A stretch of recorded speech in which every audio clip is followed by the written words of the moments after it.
అందరూ మీరు అన్ని గమనిస్తా ఉన్నారు. మన ప్రభుత్వం పోయి కాంగ్రెస్ ప్రభుత్వం వచ్చి సరిగ్గా 2.5 ఏళ్ళు అయితా ఉన్నది. ముఖ్యమంత్రి రేవంత్ రెడ్డి గారు అట్లాగే ఉప ముఖ్యమంత్రి బట్టి విక్రమార్క గారు ఎన్నికలకు ముందు ఊదరగొట్టే ప్రసంగాలు చెప్పినారు. ఇష్టం వచ్చిన హామీలు ఇచ్చింది. నోటికి ఎంత వస్తే అంత, ఏది అడిగితే అది, అందరికీ అన్ని ఇస్తామని చెప్పి అడ్డం పొడుగు ఎటుబడితోటి మాట్లాడింది. ఎస్సీ ఎస్టీలకు ఎస్సీ ఎస్టీ డిక్లరేషన్, బీసీలకు బీసీ డిక్లరేషన్, రైతులకు రైతు డిక్లరేషన్, మహిళలకు మహిళా డిక్లరేషన్, మళ్ళా మీదికెళ్ళి ఒక 420 హామీలు, వాటి మీదకెళ్ళి 6 గ్యారంటీలు అని చెప్పి డబ్బా కొట్టి 6 గ్యారంటీలు 100 రోజుల్లోనే అమలు చేస్తామని చెప్పి పెద్ద పెద్ద మాటలు చెప్పి, అడ్డం పొడుగు మాటలు చెప్పి మొత్తానికి అధికారంలోకి వచ్చింది. కానీ మీరు మేడ్చల్లో మీరు నమ్మలేదు కాంగ్రెస్ పార్టీని. హైదరాబాద్ లో ఎవరు నమ్మలేదు. ఒక్క సీటు కూడా ఓఆర్ఆర్ లోపల ఒక్క సీటు కూడా కాంగ్రెస్ పార్టీకి ఇవ్వకుండా మీరు చైతన్యాన్ని ప్రదర్శించినారు. కానీ జిల్లాలలో మన అమాయక రైతు సోదరులు ఇంకా కొంతమంది సోదరులు రకరకాలుగా నమ్మి కాంగ్రెస్ పార్టీకి అవకాశం ఇస్తే ఇలా రేవంత్ రెడ్డి గారు ముఖ్యమంత్రి పదవిలో కూర్చున్నారు. ఏమన్నారు వాళ్ళు ఎలక్షన్లకు ముందు? 100 రోజుల్లో 6 గ్యారంటీలు అమలు చేస్తాం, 2000 పెన్షన్ 4000 చేస్తాం, 100 రోజుల్లోనే చేస్తాం, అత్తకు 4000 ఇస్తాం, కోడలకు 2,500 ఇస్తాం, మహాలక్ష్మి పథకం పెట్టి నెలకు 2,500 చొప్పున ఈ రాష్ట్రంలో ఉండే 1,68,00,000 మంది ఆడపిల్లలకి డబ్బులు ఇస్తాం. లగ్గం చేసుకుంటే కేసీఆర్ ₹1,00,000 ఇస్తుండు, మేము తులం బంగారం ఇస్తాం. చదువుకుంటే ఆడపిల్లలకు స్కూటీలు ఇస్తాం. 10వ తరగతి పాస్ అయితే 10,000 నెలకు, 12వ తరగతి పాస్ అయితే 15,000, డిగ్రీ పాస్ అయితే 25,000, పీజీ చేస్తే 1,00,000, పిహెచ్డి చేస్తే 5 లక్షలు. ఇట్లా ఆషాఢం సేల్ లెక్క ఇష్టం వచ్చిన బంపర్ ఆఫర్లు ఇచ్చుకుంటా తిరిగింది. ఇష్టం వచ్చినట్టు మాట్లాడి ఓట్లు వేయించుకున్నారు. ఇవాళ ముఖ్యమంత్రి గారిని అడిగితే, ఏమయ్యా ముఖ్యమంత్రి గారు, మరి 100 రోజుల్లోనే 6 గ్యారంటీలు అంటివి, ఇన్ని మాటలు చెప్తేవి కదా, 2,000 పెన్షన్ ఎక్కడ పోయింది, 15,000 రైతు భరోసా ఎక్కడ పోయింది, మహిళలకు చెప్పిన 2,500 ఎక్కడ పోయింది, తులం బంగారం ఎక్కడ పోయింది, స్కూటీలు ఎక్కడ పోయినాయి, విద్యా భరోసా కార్డులు ఎక్కడ పోయినాయి, ఇక నువ్వు చెప్పిన మిగతా డిక్లరేషన్లు హామీలు ఎక్కడ పోయినాయి ముఖ్యమంత్రి గారు అంటే, ఆయన చెప్తున్నాడు నిన్నగాక మొన్న ఆదిలాబాద్ లో ఒక ముఖ్యమంత్రి నోట్లకెళ్ళి మాట్లాడకూడని మాట. ఏమంటాడు? ఎంత కండలు తిరిగిన వస్తాదైనా, ఎంత కండలు తిరిగిన పహల్వాన్ అయినా 3 నెలల పిల్లలు ఉట్టియలేడు కదా అంటాడు ముఖ్యమంత్రి గారు. నేను అడుగుతున్నా, అయ్యా ముఖ్యమంత్రి గారు, 3 నెలల పిల్లలు ఉట్టరని మా అందరికి ఎరికే, మా అందరికీ తెలుసు, మనిషి అనేటువంటి అందరికీ తెలుసు. కానీ నీ గవర్నమెంట్ వచ్చి 30 నెలలు అయింది. సరే 3 నెలల పిల్లలు పుట్టియారు మాకు తెలుసు, కానీ 30 నెలల పిల్లలు పుట్టకపోతే మరి ఏమనాలే, నిన్ను ఏమని పిలవాలని నేను అడుగుతున్నా. 30 నెలలు అయింది కదా, 100 రోజులు అంటివి కదా, 6 గ్యారంటీలను అడ్డపొడుగు మాట్లాడుతీవి కదా, మరి 30 నెలలు దగ్గర పడ్డది, ఇప్పటి వరకు అత్తలేదు పత్తలేదు. గట్టిగా మాట్లాడినావు అనుకో ఒక కేసు పెడతా అంటాడు, ఇంకొద్దిగా గట్టిగా మాట్లాడినావు అనుకో నీ లాగుల తొండలు ఇడిచి పెడతా అంటాడు. ఈ బగ్గడు మాటలు తప్ప, చిల్లర మాటలు తప్ప ఒక్కటంటే ఒక్కటి మంచి పని చేయలేదు. ఇప్పుడే మల్లారెడ్డి గారు చెప్తా ఉన్నారు, సోదరుడు జక్కా వెంకరెడ్డి గారు చెప్తున్నారు, మన ప్రభుత్వం ఉన్నప్పుడు గరీబులను కడుపులో పెట్టుకొని చూసుకున్నాం. మన ప్రభుత్వం ఉన్నప్పుడు ఎవరైనా తెలుసో తెలియకనో ఆడనో ఈడనో గవర్నమెంట్ జాగాలు ఇల్లు కట్టుకుంటే వాళ్లకు అవకాశం ఇచ్చి వాళ్లకు ఆనాడు పట్టాలు ఇచ్చినాం.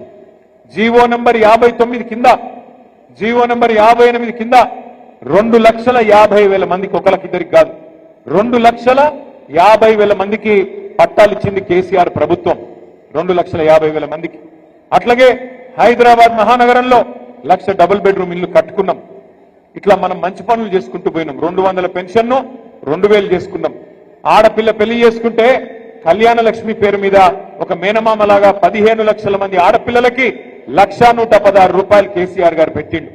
అట్లాగే ఆడపిల్ల కడుపులో మరి ఒక బిడ్డ పడితే అమ్మ ఒడి అని పెట్టి ఇంటికాడ కారులో ఎక్కించుకొని దవాఖానకు తీసుకుపోయి దవాఖానల ప్రసూతి అయితే సర్కార్ దవాఖానల కేసీఆర్ కిట్ ఇచ్చి, ఆడపిల్ల ఉడితే మహాలక్ష్మి ఉట్టిందని చెప్పి 13,000, మగపిల్లగాడు ఉడితే 12,000 రూపాయలు.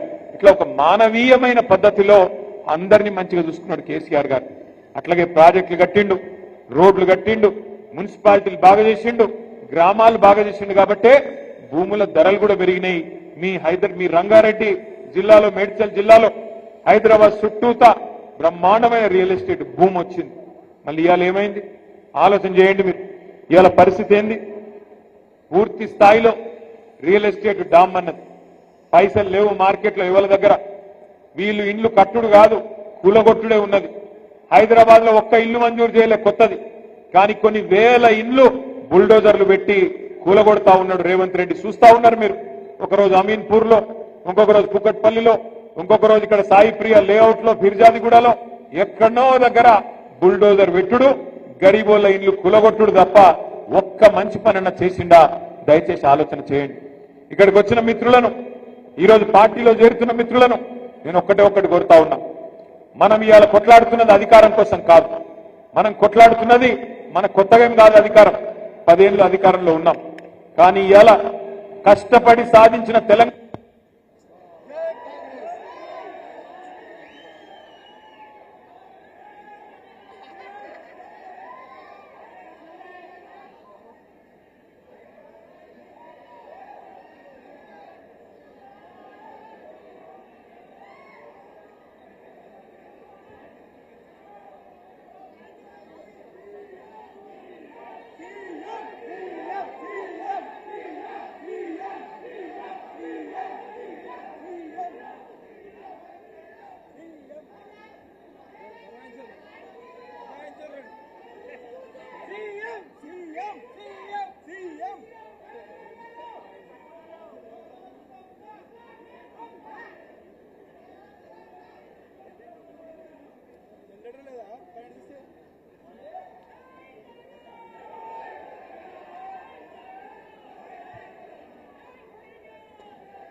ఇట్లున్నది. కాంగ్రెస్ పాలన ఎట్లున్నది? ఇట్లున్నది. పొద్దున పూట ఎండాకాలంలో కరెంట్ ఉండదు, తెల్లారి 3టికే ఫ్యాన్ బంద్ అవుతుంది, బయటికి పోదామంటే దోమలు.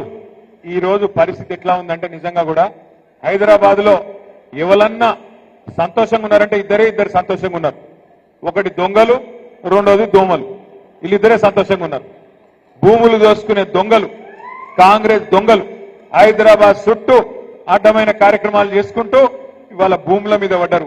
పొంగులేటి శ్రీనివాసరెడ్డి, రేవంత్ రెడ్డి, వాళ్ళ అన్నదమ్ముళ్ళు మొత్తం ఒకటే ఇరుసుకపడ్డారు మేడ్సల్లా. ఇంకో దిక్కు దోమలు.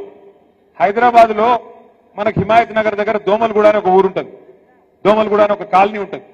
నేను మొన్న అందుకే అసెంబ్లీలో చెప్పిన, మీరు మొన్న రేవంత్ రెడ్డి గారు మొన్న ఈ మధ్యన మీరు మన్మోహన్ సింగ్ పేరు మీద ఒక రోడ్డు పెట్టినవాట, డొనాల్డ్ ట్రంప్ పేరు మీద ఒక రోడ్డు పెట్టినవాట. అవన్నీ కాదురా భయ్, ఒక పని చేయి.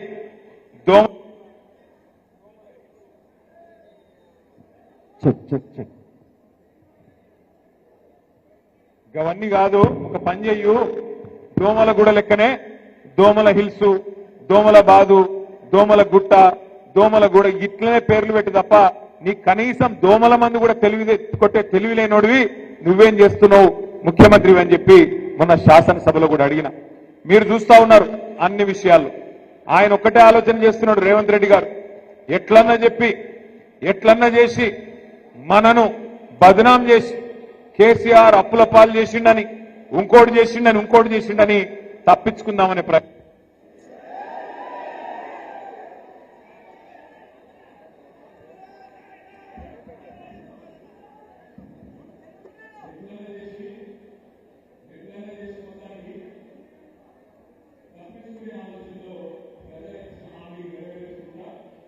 ఆలోచనలు ఉన్నారు, కానీ వదిలిపెట్టే సమస్య లేదు.